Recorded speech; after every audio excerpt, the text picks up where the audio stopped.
So, the previous episode of Board of the Rings, The Cringe of Power, ended like this.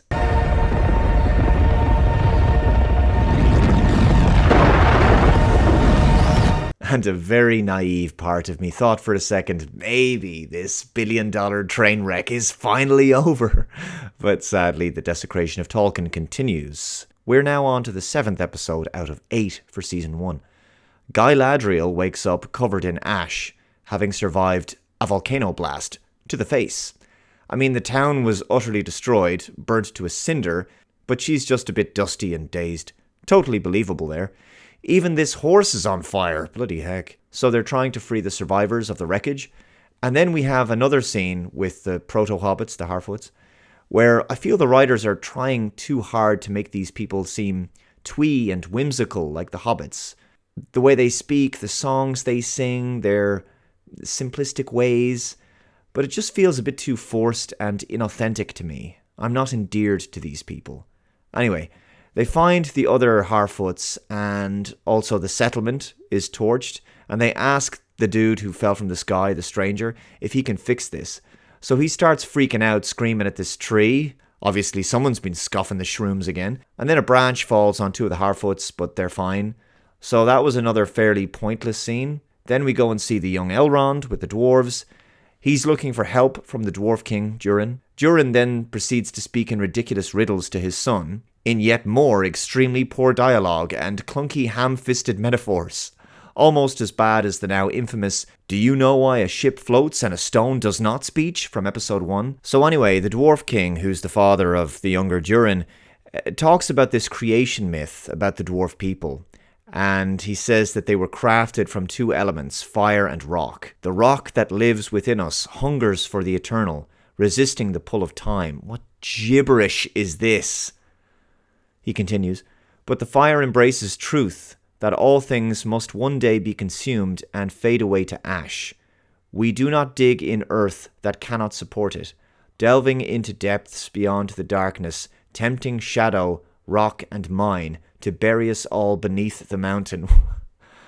Talk about trying too hard to sound smart. What utter meaningless bile was that? Again, we've seen this before on this show. The writers trying too hard to make the dialogue sound profound and clever, but it's just pablum. I feel sorry for the actors having to deliver these lines, because you can tell the actors are actually trying, but these writers are not up to the task of producing high-quality dialogue with any depth. They can't compete with Tolkien. The sentences just sort of get away from them. It's as if they start off writing these metaphors. They don't know how they're going to finish them. Everything is made up as they go along. I don't think there's very much planning going on here. So anyway, he doesn't want to help the elves, and later Durin and his wife observe Mithril's power of healing when this leaf is cured of the blight. Then we go back to Galadriel and that young fella, Theo, and they're walking around the forests. For some reason, they're separated from the rest of the people who were caught in the volcano eruption that destroyed the village.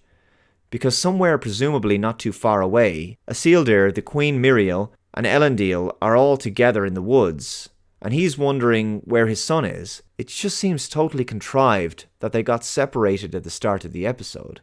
Galadriel didn't even hang around to help anyone else. She just took the boy and they left. But the point I want to make is, there's nothing happening at this point of the episode. It's totally dragging at this stage. Conversations are going nowhere.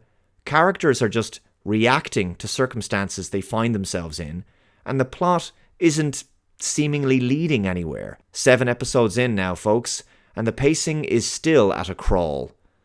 So the only thing that's developed at this point of the episode is that the Queen is now blind after she was pulled from the wreckage. I have to say, this show does not benefit from having a long runtime.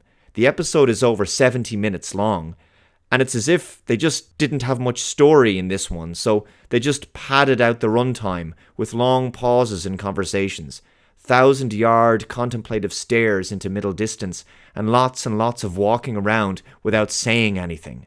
Later on, Galadriel talks about the loss of her brother and her husband, which should really give the character more depth, but the character only seems to have one mode, which is this sullen, broody, melancholic, very wooden and distant demeanour, where she looks off into the distance with an intense stare.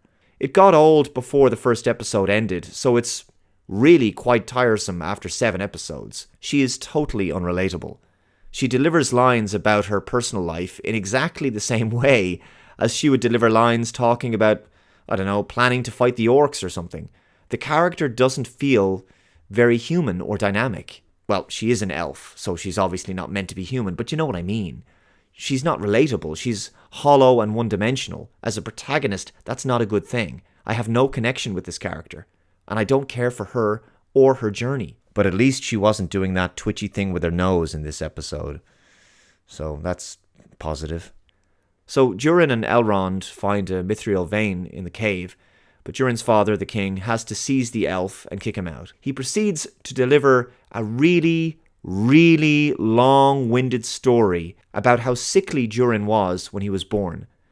This whole speech is filled with extraneous and overly descriptive language to the point of being annoying. We're just over the halfway point of this episode.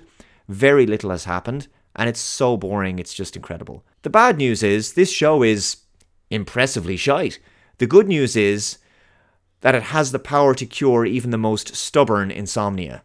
King Durin strips his son of his royalty and rightful inheritance to the throne over their argument about Elrond and the elves. This conflict feels forced, entirely arbitrary, because King Durin's motivations are frustratingly weak and without rhyme or reason. Back to the Harfoots, the magic of the guy who fell from the sky has restored the land, and the trees and food is now plentiful again. They have a run-in with the white witch-looking person, you can tell I've missed a few of the episodes here, who proceeds to burn their settlement. Again. Feck. This show is unnecessarily dark. So Galadriel and Theo meet up with the others, with English Tuvok and the boy's mother, and then Galadriel goes to see the queen, and some of the Harfoots go off and try to find the stranger to help him out, and in some pretty decent CGI, Balrog is awakened in the cave. Then the orc bad guy shows up at the end. Oh boy, I know I'm summarizing here, but there's just no sense that this is leading anywhere, certainly not anywhere interesting or meaningful. People wonder why this show is even worth talking about, and I think by and large, what has brought me back time and time again has been the fact that the Rings of Power, aside from being completely unnecessary and unwanted as a series because nobody wanted to see Tolkien's work continued, let alone so utterly sullied in this way. But the show is also the most expensive series ever made, and it's significant not just because of that, but because despite having a budget that many blockbuster films would envy, the show is utter rubbish. It's not entertaining, it's often unpleasant to watch, the writing is dreadful, the main character is terrible, the story is going nowhere, the show is devoid of fun and joy. Honestly, I've had more entertainment looking at my wood-burning stove. They had all the money in the world for sets and CGI, but in every other department that matters, The Lord of the Rings, The Rings of Power, is decidedly lacking. All that money, and not an ounce of originality or quality. It's $1 billion Snoozefest. Anyway, guys, that about does it from my review of this 7th episode of The Rings of Power. Let me know what you guys think in the comments below. If you're new to the channel and you like what you see here, please subscribe. And if you like my channel art and you'd like to support my content, you can pick up a How Is This a Thing mug from the mug store. There's lots of different designs to choose from, designed by the brilliantly talented Brian Martinez. Thank you very much for watching, and I'll see you next time. Bye-bye.